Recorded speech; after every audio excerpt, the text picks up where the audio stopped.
day two of the cycle of hope.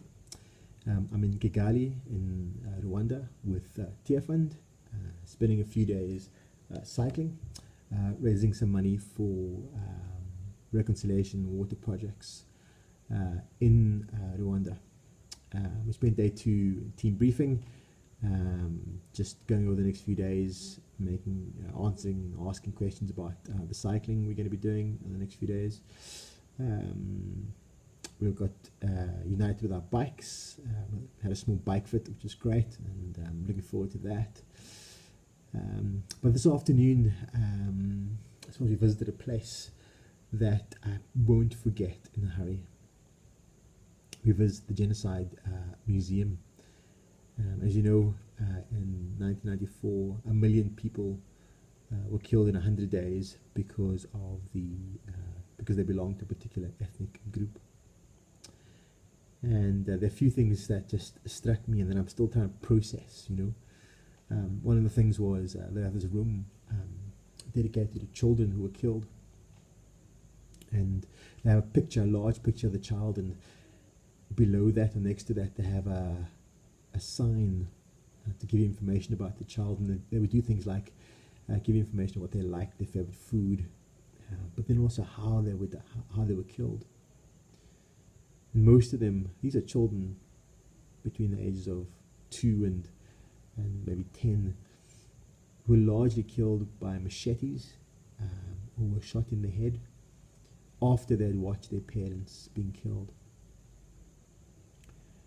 And it's one of those exhibitions where, sure, you come face to face with evil. And who kills children? Who kills the vulnerable that way?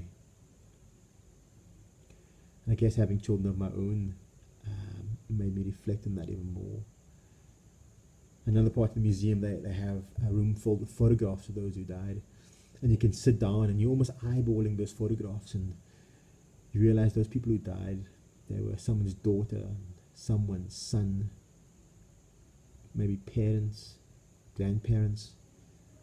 And they were killed all because of the ethnic group they belonged to. It's hard to even say how I feel having a glimpse of so much evil. Yet, I mean, as even say that, the stories I heard of local Rwandans reconciling with one another, even those who find it incredibly hard, who don't want to reconcile, realize that they have to move forward, and so they make choices to reconcile with one another. Amazing stories. There were some stories of the church that I felt embarrassed about. Ministers and calling people to come to a place of safety and hide in the church during the genocide, and then calling the militia to kill the people inside the church.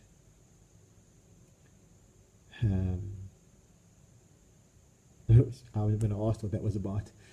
The guy, one of our guides, said, that's what happens when the church sides with the state. That's what happens when the church doesn't take seriously its mandate to look after the poor, the vulnerable, and that's his experience. I couldn't help thinking, as a church minister, do I stand up for the poor and the vulnerable and the needy? Do I take seriously that call? Do I lead people to take seriously that call? So it's difficult, really hard. I guess as I reflect on it now, I hope and pray that the opposite is true, that because man can do so much evil, there must be an opposite, that man can do so much good. And as I think about living in Northern Ireland and thinking about elections coming up, I wonder what that good looks like. Should we not help our leaders to see that they should be standing for everybody, that they should be looking after everybody. That tribalism and promoting tribalism, whether you Catholic or Protestant or Republican or loyalist, actually all that gets you is more division and more hatred. What if we decided to speak up for those we don't get on with and don't like? What would happen if we spoke up for those people who we see as our opposite, because they are fellow human beings, because we want the best for them? Is that so hard? I hope not. So tomorrow we go cycle, and we meet some more Rwandans along the way. Thank you.